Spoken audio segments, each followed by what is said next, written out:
Well, welcome everyone to the Spiritual Brew Pub. I'm your host, Michael Camp, and I'm really excited because today we have a special guest, Dan Henderson. Dan is a author of several books, and he's also a former teacher, retired from high school and college teaching, including 20 years in I believe, evangelical Christian schools. Is that correct?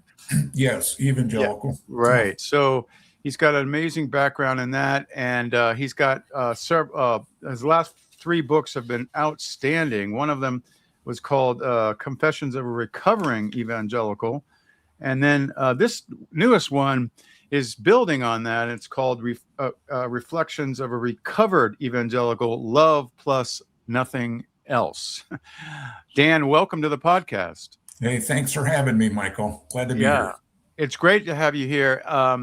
So I love that subtitle, Love Plus Nothing Else. I mean, that really encapsulates, I think, what matters most in life and in spirituality. But unfortunately, that's not really how people view religion and faith usually. So we're going to talk about how you came to that conclusion. But to start off, you've written several books. You're recovered or evangelical. You've evolved. Why this book? Why and the long line of books that you've written? Well, that's a good question, Michael. Thanks. I started writing back in 2022, but actually that first book, Confessions of a Recovering Evangelical, I had written sections of that over about a 10-year period of time as I was going through what is commonly called deconstruction of my evangelical beliefs.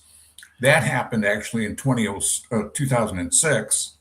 And so one of the ways that I kind of healed and reconstructed was through writing.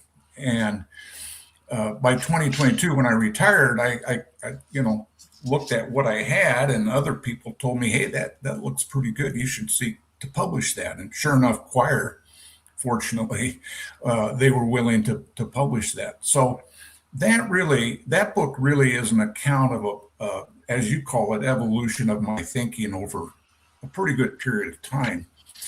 The reason for this book, the newest one, which is called Reflections of a Recovered Evangelical, is that I'm now 20 years past my evangelical life. Right. Yeah.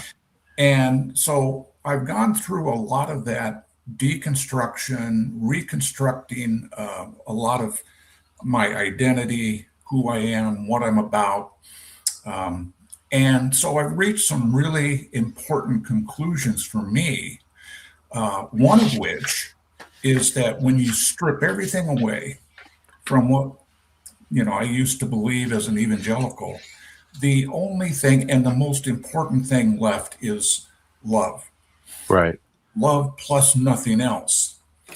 And so this book represents kind of an update in terms of what is it like to live now without religion at the center of my values and thinking. And what is it like to think in new ways? I mean, one of the big things that I experienced in writing this new book is just how far along my thinking and my thought process has come in terms of thinking in new ideas, new categories, and new ways of being. So this kind of captures that, and it's forward looking because it hopefully will give other people hope who are going through, maybe they're in an early stage of deconstruction, or maybe they've been doing that for a few years. Well, what I hope they will get from this book is, hey, you know what? It's really a wonderful, abundant life. Yeah, right. When you get past it.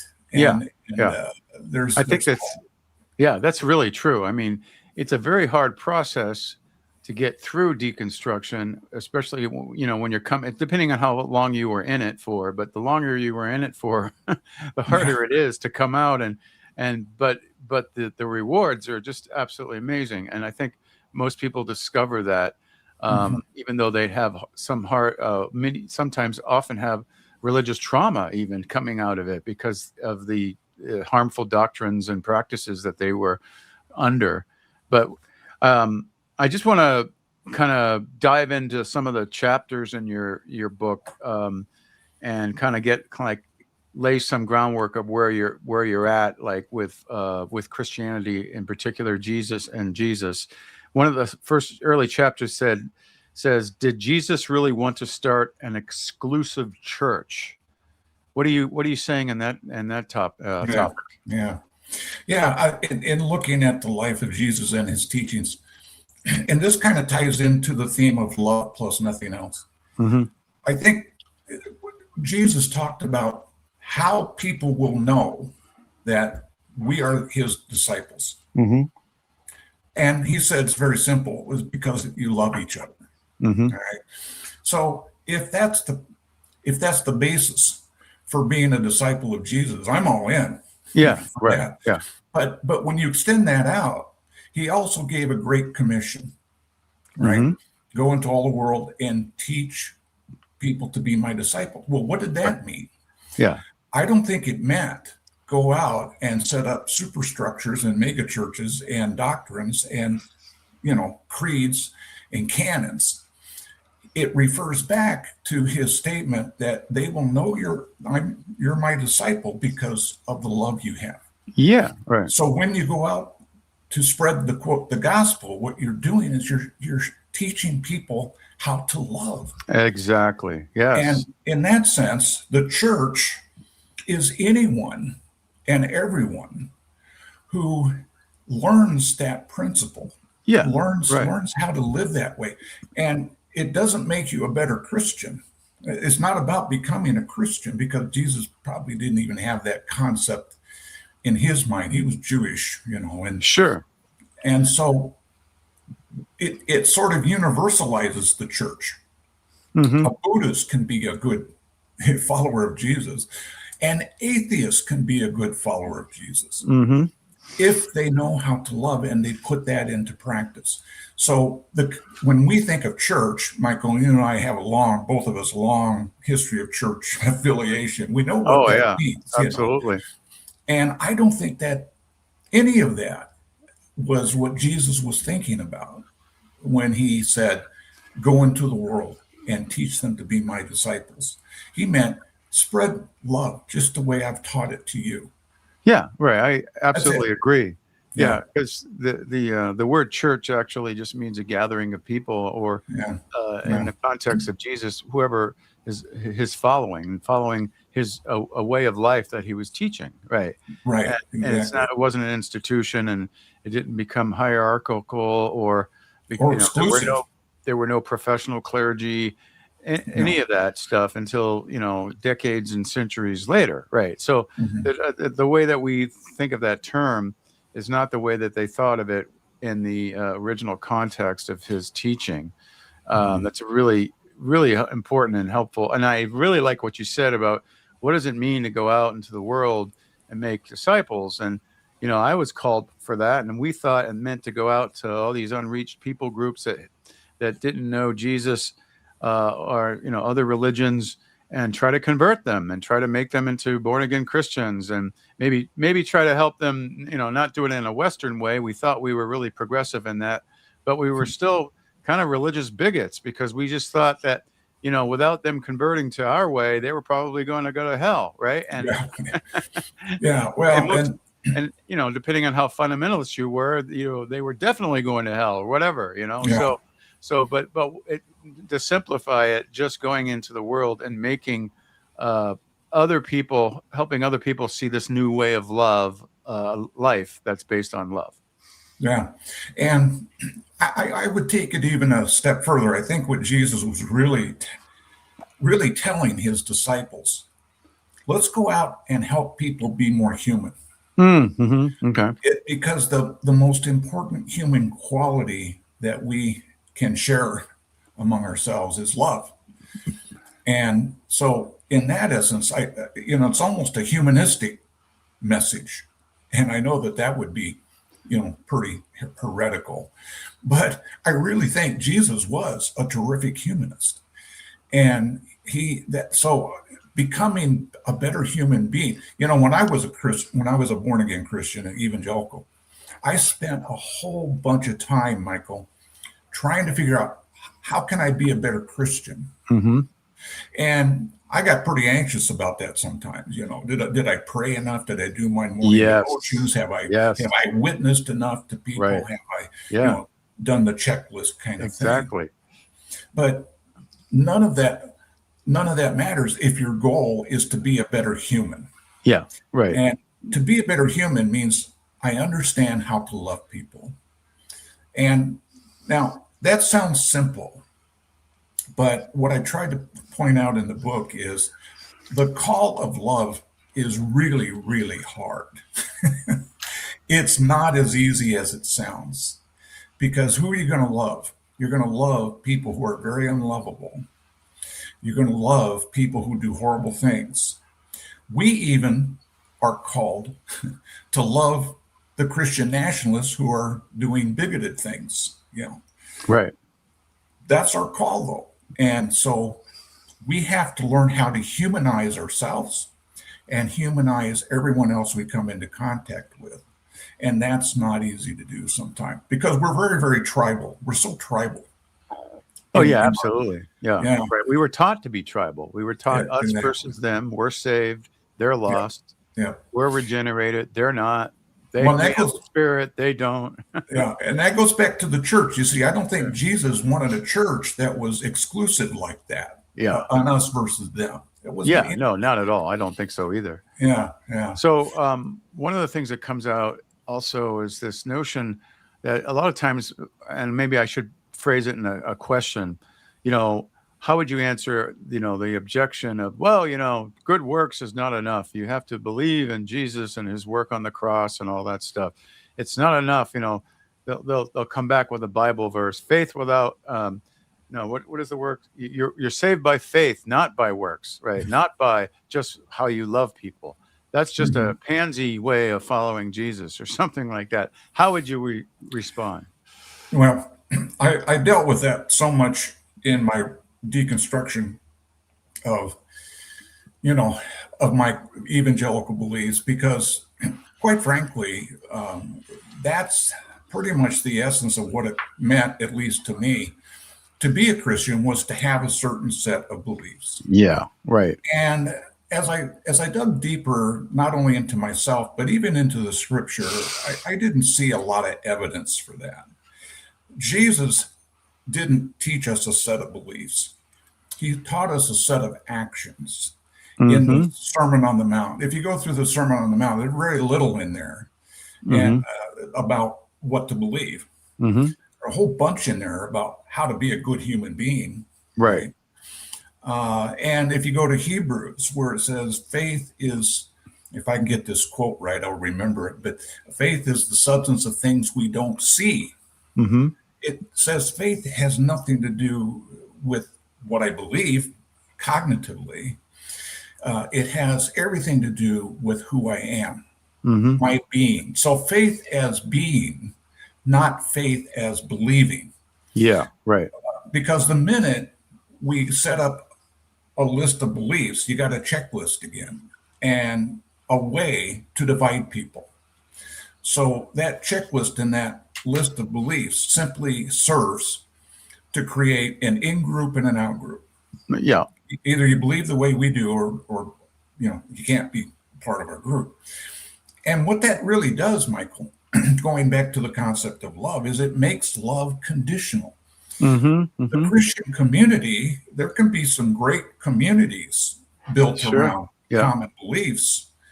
But the minute someone says, hey, wait, I've got a question here about that belief or a doubt, then the love is beginning to be withheld.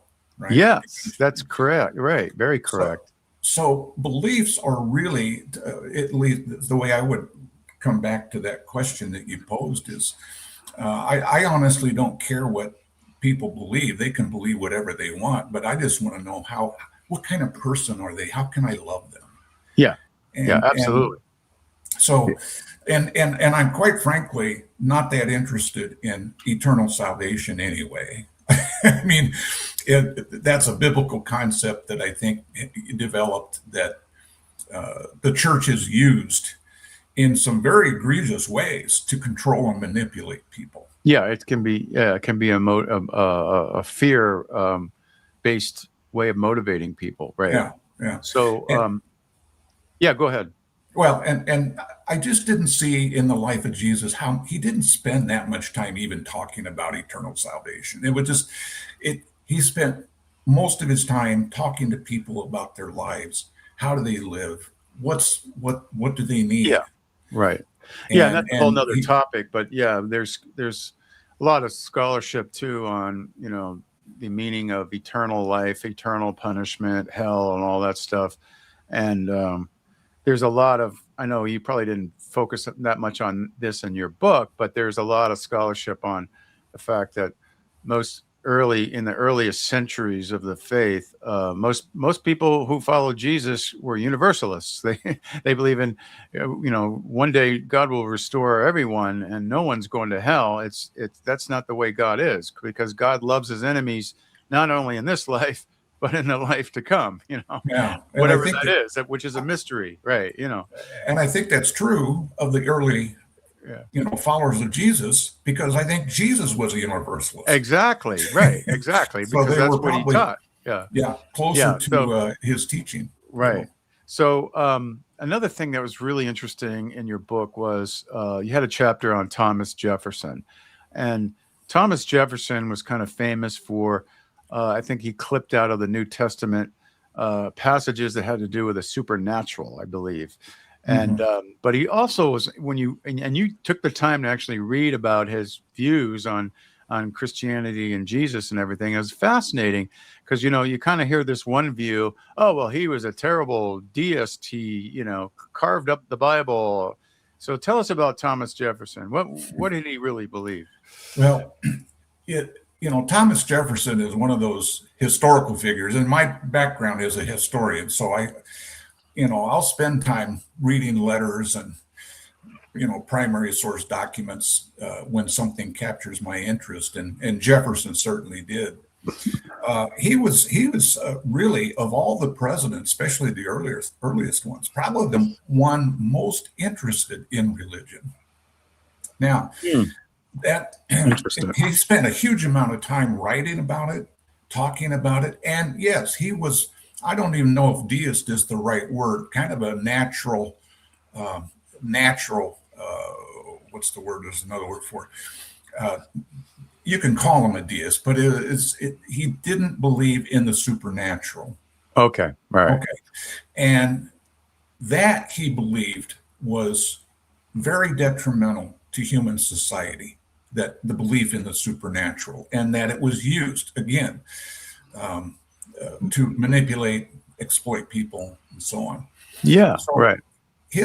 but that didn't mean that he had rejected Jesus and the teachings of the New Testament. Right.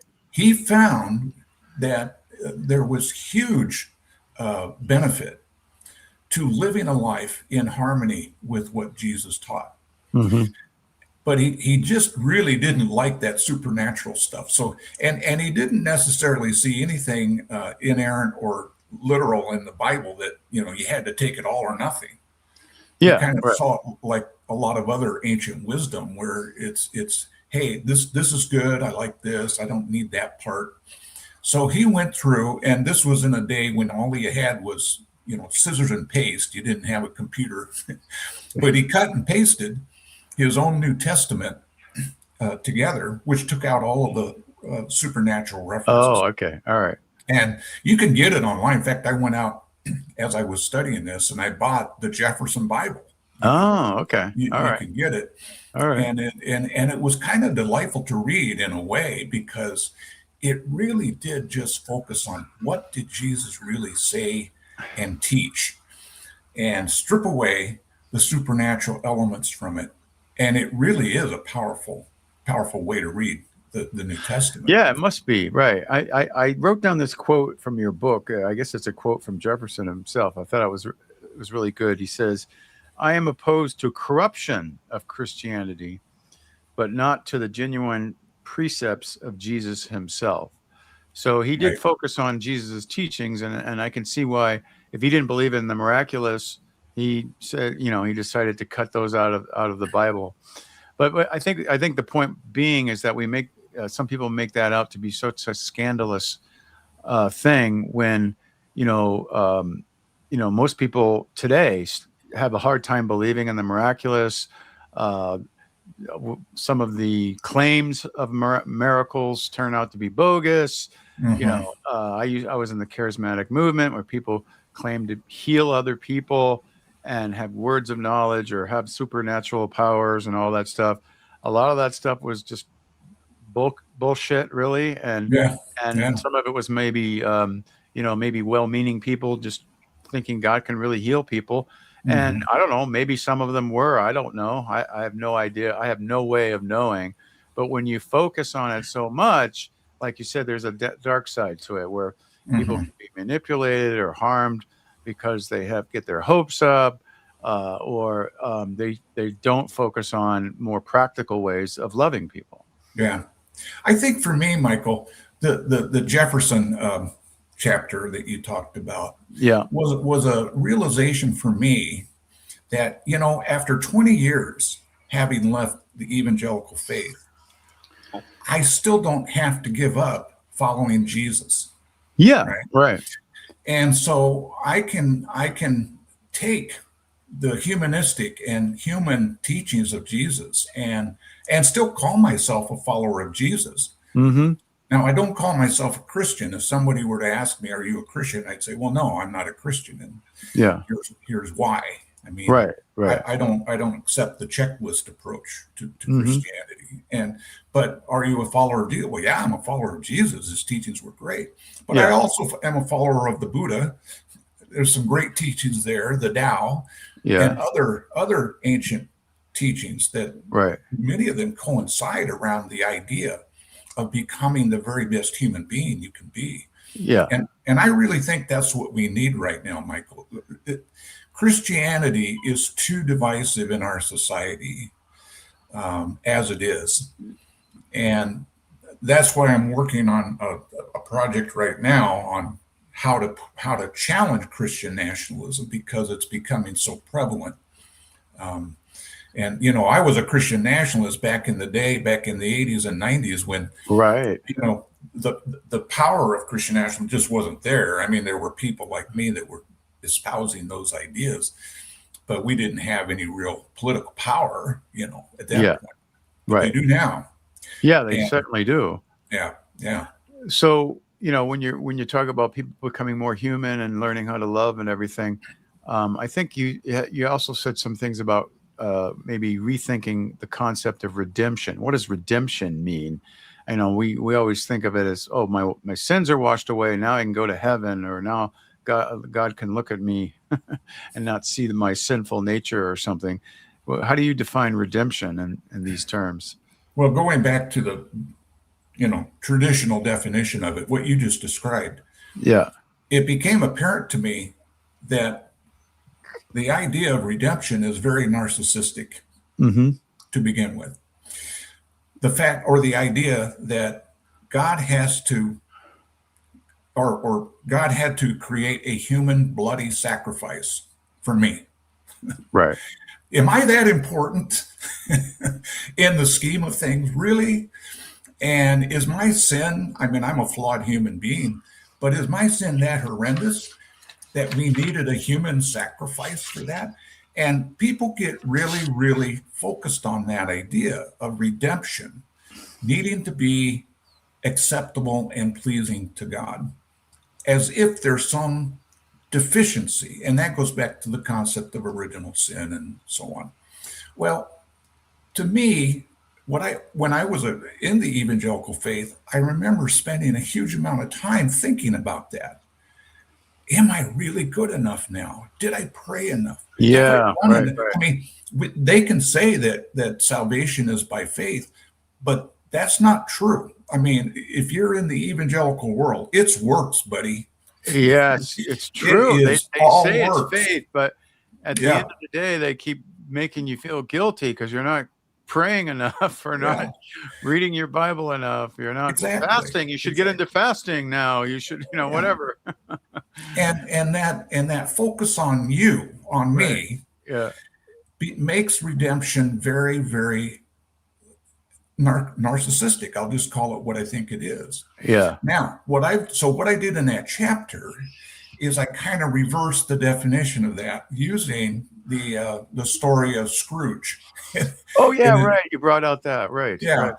and I won't go into all the details, but in the movie depiction that I quoted in there, Yeah. the end of the story is very different than the feel good one. Right. Because in this story, Scrooge is offered redemption and he refuses it. Mm-hmm. And the reason he refuses it is because he said, if I accept it, it will be for the same selfish goddamn reason I've always been selfish. Right. He'll only be trying to get out of punishment. Trying to get Yeah. out.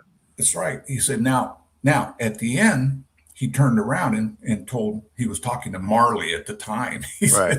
He said, the only thing I want the angels to do is to save Tim Cratchit. Tiny Tim. Yeah. Boom.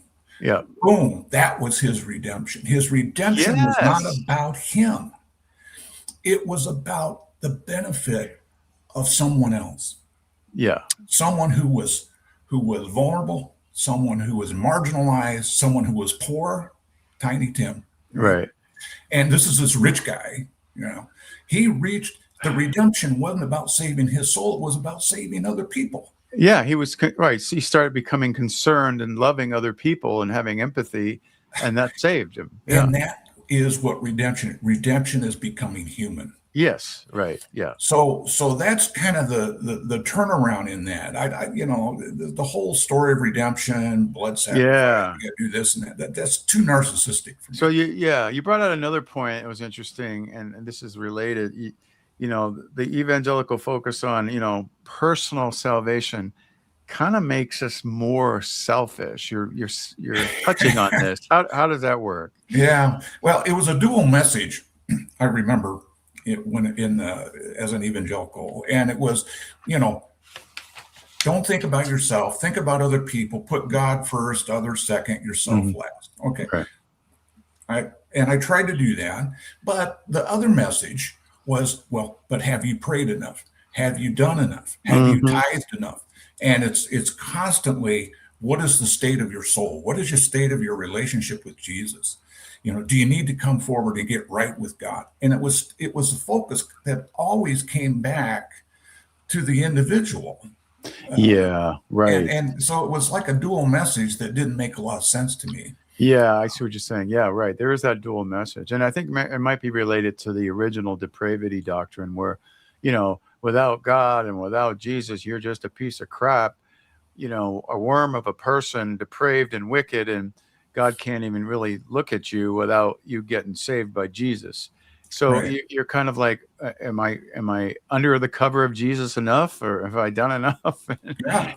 and all the legalistic teachings that are tacked onto that, purity culture, and you have to have the right thoughts, and you have to, all this stuff. You focus on yourself entirely. Yeah, right. So you end up, right, like you said, and it becomes a navel-gazing sin management program more than anything. So that's really interesting. So one of the other things that you got into, and I want to start talking about this, is you start talking about the idolatry of Christian nationalism, and have several chapters on this. What's your take? I mean, I know, like you and I go way back, and I remember back in the day, we had I would say we had Christian nationalists in the evangelical church. We had Christian nationalist aspirations, but we didn't call it that. And a lot of us even were saying, oh, we shouldn't go so far as a theocracy, but we want to have influence, and we want to have people and Christians in power. That way we can, influence everyone. More people will become Christians. We'll have revival, and Jesus will come back, right? Yeah. Because it'll be more, because we're in the end times or something like that. but then it kind of evolved over the years. It got worse, and people started now. What they want really does sound like a theocracy. I mean, what's your take on this? Well, there was a shift in the idea of Christian nationalism, and that's an idea that's very, very old. Yeah. I mean, it goes back even centuries.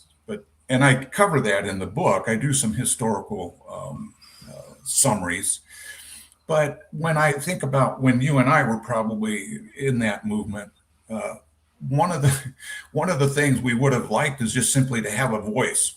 Just hey, listen to what we're saying. You know, we just want a seat at the table. Yeah, okay. Right. And to me, that likened back a little bit. I'm going to go back to the Old Testament prophets for a minute, because the Old Testament prophets served a really important political role. And it was to be the conscience and the law of God for the king, the political system. Right. And most of the time, the prophets were saying things to the king that he didn't want to hear. Condemning, this action or that action, or you're doing that, you're making the poor suffer over here, and you're desecrating whatever. That voice, that is a prophetic voice in the political realm that in some ways isn't a bad thing if people kept that vision of what the prophetic voice should be. But what happened is, after probably 2000 or so, the teachings of Christian dominionism or Reconstructionism, whatever you want to call it, seeped into several crevices within the Christian nationalist movement. One of the big ones was the charismatic movement, which, and I was a part of the charismatic movement too until about the early 90s. Yeah, me too. Yeah. And so the idea that we don't just want a seat at the table, we want to own the table. We need to own all the 7 mountains of society. Right. And only Christians should be really the ones running. So whether you call it a theocracy or not is probably doesn't matter. It's Christian supremacy. It's the idea that Christians, and that's tied to some other theological ideas like postmillennialism and other eschatology that has changed as well. But at any rate, it's become much more political in the sense that Christian nationalists, if you take Donald Trump, the Christian nationalists around him are not a prophetic voice. They're not saying, Donald, you're treating immigrants wrong because the word of God says to treat them like your own family. Right. There's no prophetic voice there. They are reinforcing the worst inclinations of his human nature. Yes. With what they consider to be a biblical worldview. Yeah, right. That's not prophetic, and it's doing great harm to our society, and that's why I'm so passionate right now about how do we challenge that. And part of it is pointing out the original word you use is idolatry. The idol that most Christian supremacists, for sure, worship is power. Oh yeah, I was going to say don't worship Jesus. They're not worshiping God. They're worshiping power, and that's got to be called out. Yeah, and the way I call it out in the book, Michael, was I use the example of Jesus going up to the mountain, and I used the mountain. He was taken there by Satan to be tempted, right? And Satan showed Jesus all the kingdoms of the world. Here they are. They're yours. All you got to do is, bow down and worship me. And Jesus rejected that. Well, the Christian nationalists didn't. They were up on the same mountain, 7 mountains, if you want to call it that. Same temptation, and they took it. Yes. Completely. And that's absolutely right. Idolatry. It's idolatry. So in the case with Trump, they, instead of being the prophetic voice, they basically said, you can do whatever you want. We'll give you a pass because as long as you give us political power, we're okay, right? Well, and they actually justified it through the Cyrus treatment. Yes, and right. the Yeah. old biblical story of There's Cyrus. always some way to make it biblical, right? It's Yeah, just ridiculous. yeah, But it really makes you, it really helps you understand how people just twist the Bible or twist theological themes to meet their goals, even though yeah, those goals are unrighteous goals, right? yeah. They don't really look for the themes. If you were gonna, like you just said, you're looking at themes in the Bible. Oh well, the prophets actually, you know, corrected the king and corrected when the government was not treating people right and so forth, when the What if, people in yeah, power were abusing their power. what if what if the people around Donald Trump were to do that? Now, Yeah, that would be a tremendous thing. And not that they're grasping for power, but they're trying to correct power. yeah, and they're doing it for the sake of marginalized people, for the Exactly. weakest among us, right? And Yeah, that's the gospel. right, That's the gospel. right. Yeah. So that's really interesting. There's other things that you got into. One of them is, let's say, uh, you actually bring out the comparison of Christian nationalism and Marxism. What do they have in common? Yeah, that goes a little bit more back again to the Seven Mountain Mandate that Mm-hmm. has emerged since the early 2000s, which has turned Christian nationalism more into a supremacist sort of movement. And what's interesting about the Seven Mountains is that the conception of that is we can take control of society. We don't need a majority of people to do it. We need what would be called in Marxist terminology a small vanguard. Okay, all right. All right. And so when you go back to some earlier Marxists in the early 20th century, particularly an Italian one, and his name escapes me now, I should know it, but I forgot it. But he conceived of uh, the vanguard of taking control of various institutions in society.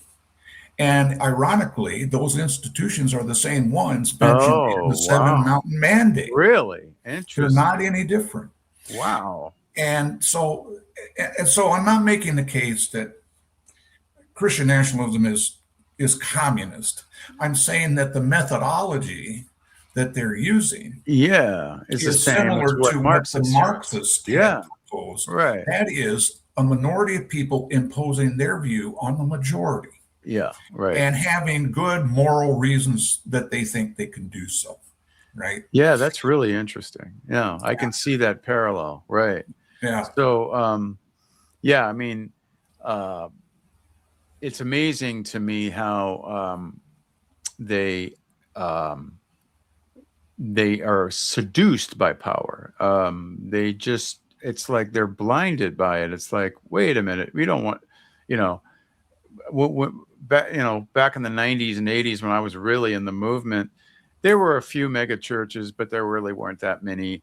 Now there's mega churches all over the place. They want this big, huge church movement, and they want to, and mega churches have actually become, oftentimes, they're trying to build a huge denomination or a huge movement that's all controlled by some central location. Either it's the mothership, like Yeah. here in Yeah. Seattle, it was Mark Driscoll was the lead pastor of all these churches, and when you went to church and a Mars Hill church, 9 times out of 10, you didn't hear the local pastors preaching. You heard Mark Driscoll come and stream through, the screen Yeah. from his home, from the mothership in Ballard in Washington, right?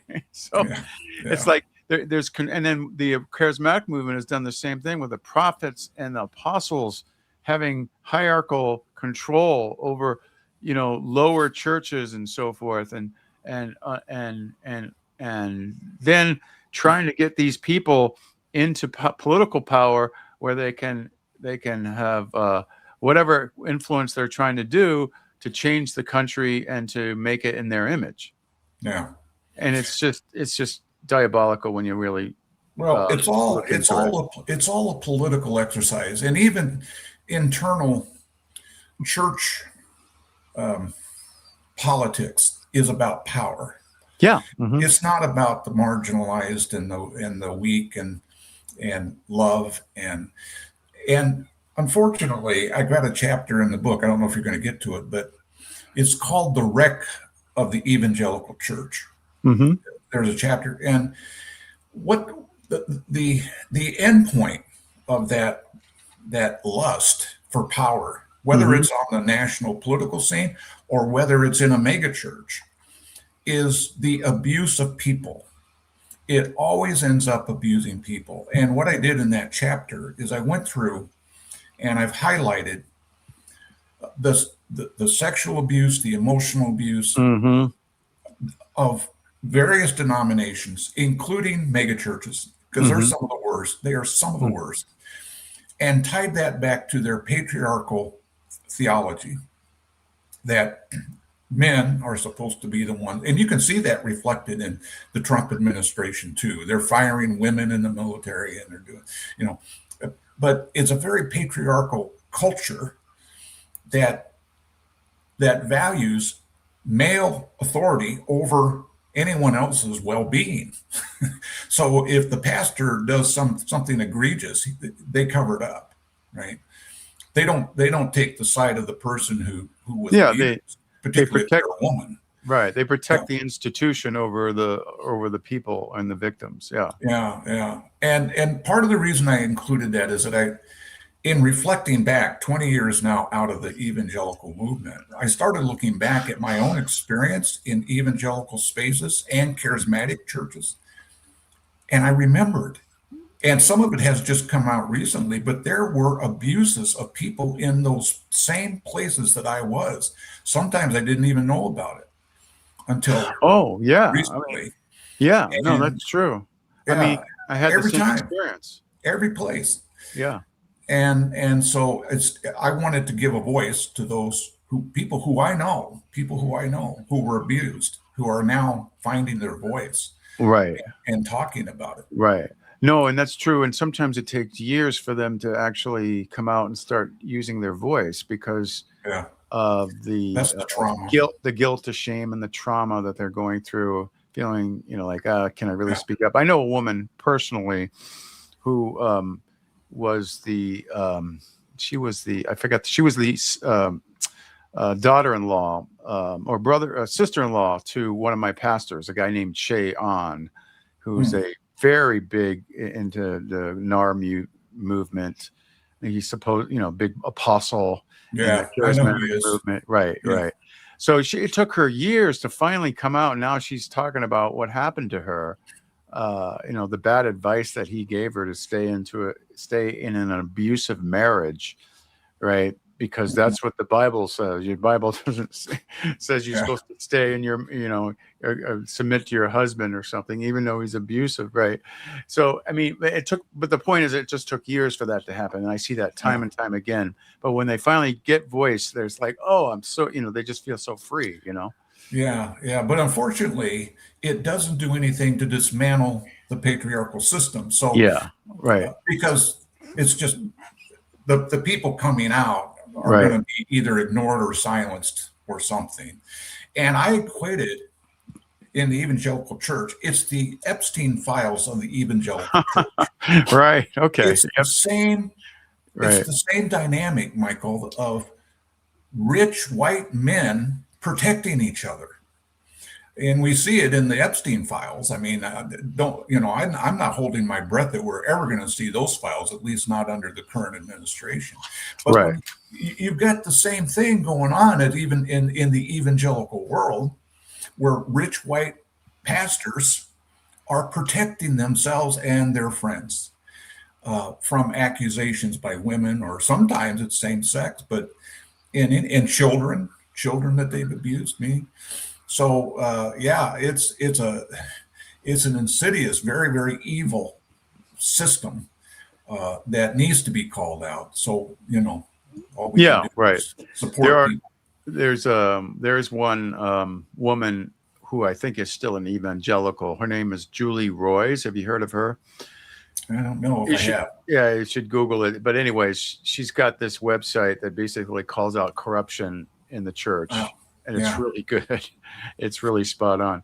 Is So she the Southern Baptist Convention person that was doing that? no, I don't think so. There's no, I don't think she's Southern Baptist, but there is a guy. Okay. I think there's a guy who's a Southern Baptist who's starting to speak out. Russell Moore, maybe, or something like that. Well, Russell, yeah. But anyways, moving on. I was interested in your chapter on this guy named Doug Wilson and the Theo Bros. Tell us about that. Yeah. Well, Doug Wilson is, if I can remember the name of his denomination, it's Evangelical Presbyterian Calvinist Reformed. Oh my gosh. Is he the guy in Idaho? He's in Idaho and right. Moscow. Moscow, Idaho, yeah. Yeah, and I'm going to tell you a quick story. I went down there to that town. I'm in Spokane. Oh, that's right. You're in Spokane. About an hour, right? About an hour south of here. Right. But anyway, Doug Wilson has been preaching his version of Christian nationalism, which is very, very strident and very much based on the original teachings of Rushdoony. Yes, and he was the guy. Yeah, he's the guy who called for theocracy back in the day, right, a long time ago. Yeah. And so Doug Wilson is so extreme. I mean, to the point where he doesn't believe women should have the right to vote. It should be households voting with the man in charge of, how we're going to cast the vote. That's true. It's ridiculous. Yeah. He believed in that slavery was not a bad institution, that most slave owners were good and treated their slaves kindly. And they were, and the benefit was those slaves were exposed to Christianity, so it was a good thing. And I mean, why do you need slavery to expose them to Christianity? That makes no sense whatsoever. I know. But the reason he's important is because his movement has spread. There are probably a couple hundred churches affiliated with his church now around the country. I see. And last summer of 20, I think it was summer 25, he started a church in Washington, D.C. He did? Blocks from the White House. Really? And Pete Hegseth is a parishioner of that church. My gosh. So, and Pete Hegseth buys in to a lot of the theology that Doug Wilson preaches. So that's why you're seeing such, hyper masculinity within the military right now. And extreme ideas about who should be promoted and who shouldn't, and even to the point of saying, hey, we're even going to give testosterone shots to the soldiers to make them more aggressive. Oh my God. I mean, the guy is, not, in my opinion, he's not. That's what the Nazis did. That's what Hitler did. Yeah. He gave a man methamphetamine to soldiers. But the insidious part is for Hegseth, this is religious for him. And the whole war with Iran, he has painted in terms of apocalyptic language. And so, which, is kind of a self-fulfilling prophecy in itself. Mm-hmm. But that's the reason Doug Wilson is important, is he's actually gaining access to a few key individuals within the Trump administration. And that's where you're seeing a push on some of these more extreme policies. And so his associates are called Theo Bros. What does that term come from? Theo Bros is a term that is used for, quite frankly, younger male. Right. A lot of them are podcasters, and they're really inflammatory. They hate women, and they preach some of these same ideas of Doug Wilson, and they call themselves the Theo Bros. Yeah, they kind of take pride in that. Right, that's their label. Right, that's their label, and they've adopted, for instance, J.D. Vance. They like him because he called the followers of Kamala Harris cat ladies, childless cat ladies, and anything derogatory, particularly toward women. These guys are, playing that up. Right, I gotcha. Yeah. Well, You touched on the military, or the military. I can't even say Militarism. Militarism of this whole movement, and how it is becoming more like that. I mean, with people like Hegseth, I think he even prayed once that, you know, all the people on our side would kill the enemy, and, you know, the enemies of righteousness and all this stuff. So he's really basically praising war as a method, even as a tool of God, right? Mm-hmm. Right. So tell us more about that tendency. Yeah. Well, there are several historical examples we can look at, and we don't have to go back too far. All you got to do is go back to January 6th. And that is an example of Christian nationalist or Christian supremacy militarism. Mm-hmm. These people believed, and a lot of the people that were the most violent were those that were carrying biblical or Christian images on their signs or their flags or whatever it was. But they rallied to, you know, Trump's call to take back, you know, the country, and they had no qualms about being violent to do it. Yeah, right. There's a book out, the faithful take it by violence By force. Matthew Taylor. By force. Yeah, Matthew Taylor. Great book. Yeah, I interviewed him. Yeah. Oh, did you? Okay. Yep. Super guy. But then we could go on back. I mean, even the Civil War in itself had certain religious elements, particularly in the South. The Christian nationalist influence of the slaveholders who felt that they were the patriarchal protectors of that way of life, and using the Bible and using the sword and the gun at the same time. And then you go back to the Crusades, right? I mean, you can go back to almost any period in history and find an example where these extreme views about the nature of what the kingdom of God is gets politicized, and the idolatry of power takes over, and violence is just a natural result of that. Yeah, right. Oh, yeah, absolutely. I mean, the settlers in, I don't know, even in New England, they massacred Indians in Connecticut. I forgot the name of the tribe, and justified it by the passages in the book of Joshua, right? Yeah. And then went to church on Sunday and worshiped God as if nothing had happened, you know? Right. Yeah. Right. No, it's really amazing. So there's this tendency to take on the retributive elements of the Bible, which is not what Jesus taught.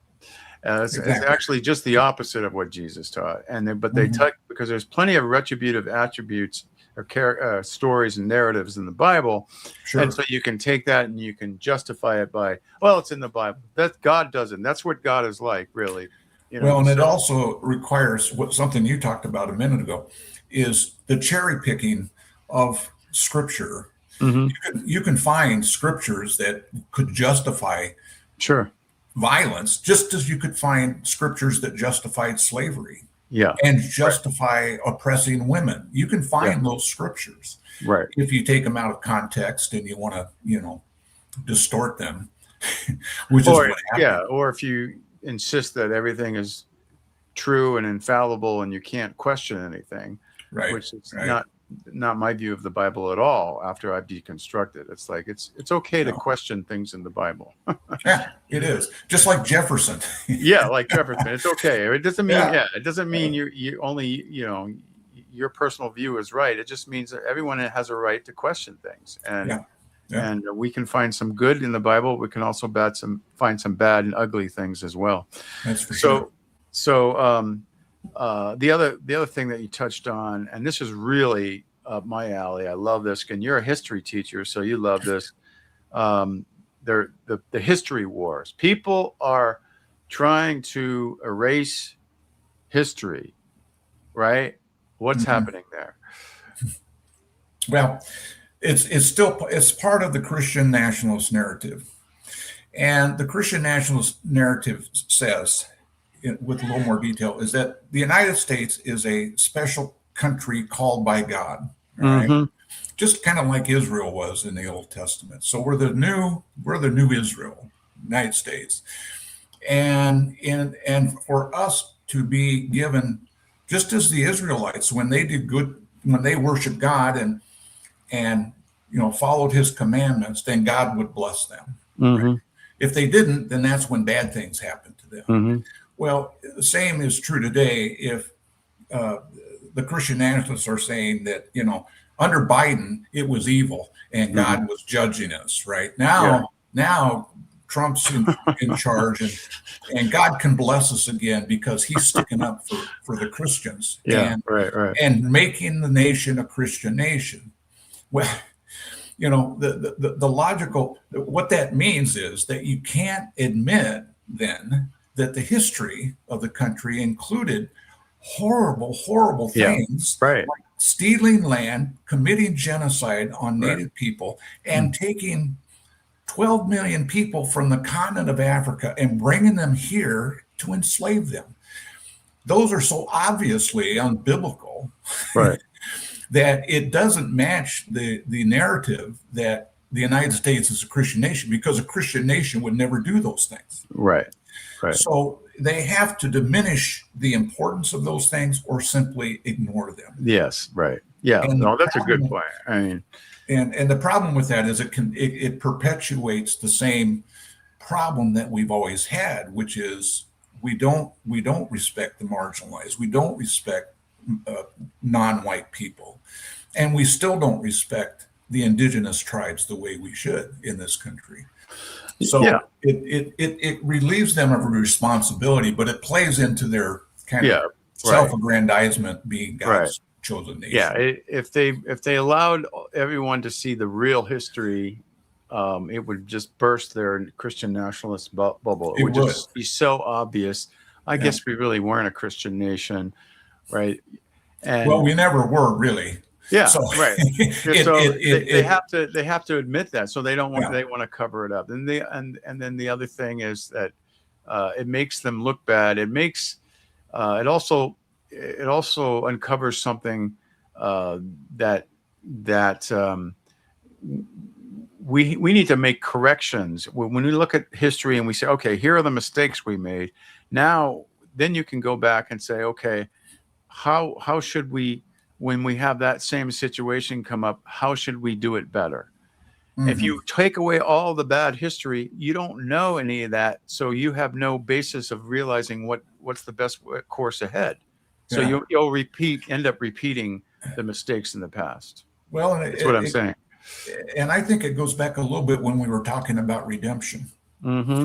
We can't have redemption in the sense that I care for the well-being of others if I hide the damage that has been done to the others. Yeah, right. And where's the restorative justice in that? Yeah, there's no restorative justice. Right.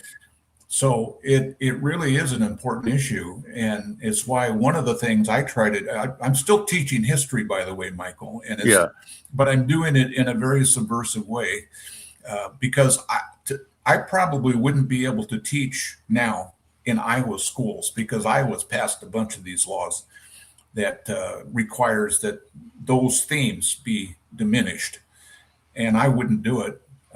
It's probably it's probably a good thing that I'm retired. Right. You wouldn't fit in. Fired otherwise, but right. Well, I mean, you touched on restorative justice, and I think that's really one of the things in my heart is my book, Breaking Bad Faith. I talk about how there's such an obvious distinction between restorative love and retributive punishment or whatever. And the evangelicals try to have it both ways. They think God's kind of both, but that makes him two-faced, and really you don't know which God is going to show up, the loving God or the angry retributive God, right? So but you do make a statement about pacifism and maybe why that might be a better way of a better path for us.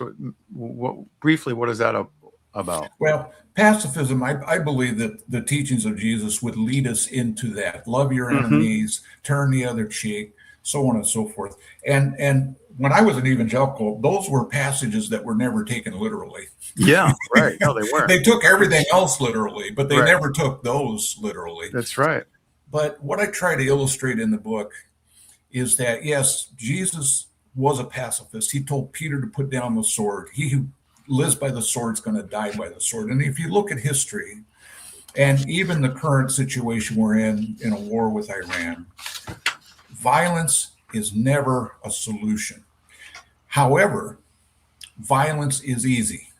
Yes. Pacifism is hard. It's Right. way, way more difficult Right. than violence, because it requires negotiation. It requires diplomacy. It requires that you talk to people and try to understand how we can reach accommodation. The shortcut is bomb them. Yeah. Just bomb them. Right. So, but that thread, that there's an actual thread in history from the teachings of Jesus to the early church fathers, to a lot of the medieval church leaders, all the way up into the Reformation and even into today, because even Gandhi was influenced by, Martin Luther King Jr. was influenced by Gandhi, and we know that, Gandhi was a Hindu, Martin Luther King Jr. was a Christian. Right.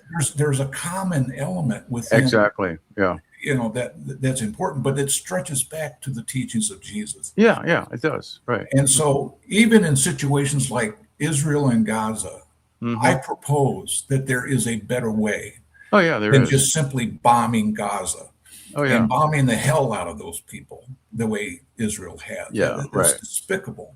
Now, it doesn't justify what Hamas did. Hamas has to be brought to account, because that's justice too. Yeah. But does violence really accomplish that in any way? No, I don't think we're any better. All it does is create more violence and actually recruit more people for Hamas, probably too. Yeah. The next generation's already recruited. It's like if you bomb my family, what else is left? I guess I'll join Hamas. They're the only ones who are resisting, or something. Yeah. That's how people get sucked into Hamas, right? Yeah. So, okay, we've had a great conversation, Dan. So the folks, the name of his book is Reflections of a Recovered Evangelical, Love Plus Nothing Else. And it's available on Amazon. And how else can people get to know you? I'll put that in the show notes. How else can people get to know your work? Well, I've got a website. So it's Dan Henderson Author, all one word. We'll put your website there. .com. And there you can see my other books that I've written that are there.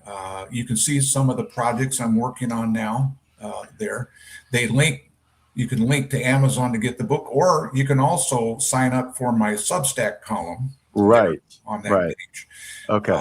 Because I do a Substack newsletter.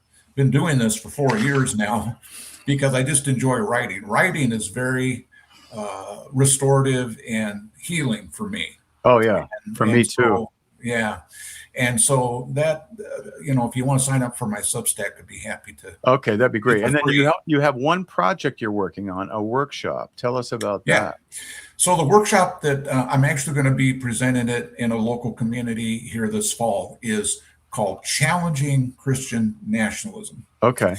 And because of my own involvement as a Christian nationalist earlier in my life, I sort of have this inside understanding, you do too, Michael, I know you do, of the thought process. And so I'm going to be covering things about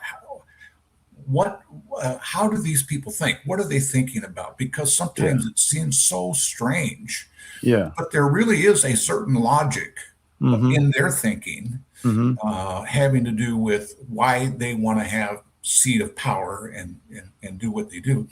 How do we push back on that? And how do we call out the idolatry of it? At the same time, how do we keep ourselves from dehumanizing? Yes, right.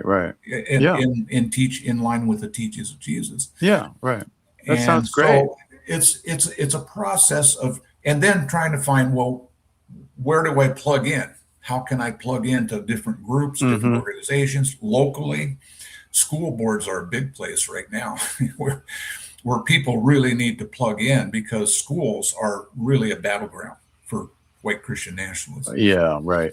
And so if we're going to protect the separation of church and state, which is a big part of the workshop I'm putting together, then doing that locally is really where it's going to happen. Right. So is that going to be available online, or just you're going to record it and then make it available, or what? Well, I really love doing live interactive. Okay, so it's going to be live to start. To start, it'll be live, but I'm thinking down the line I'll probably do a online live sessions. There's 4 sessions, so it can be done. All right. Well, we'll put some information about that in the show notes as well. Dan, this has been great. Thanks for joining us at the Spiritual Brew Pub. And yeah, it's always great to be with you. Unfortunately, it's in the morning and we're not drinking beer, but no. I'll get out to Spokane sometime and we'll go out for a few beers. Okay. Hey, that would be terrific. I'd love that. All right. Okay. Thanks, Dan. And Thank folks, check out Dan Henderson's books and you'll see all the stuff in the show notes. And until next time, enjoy responsibly.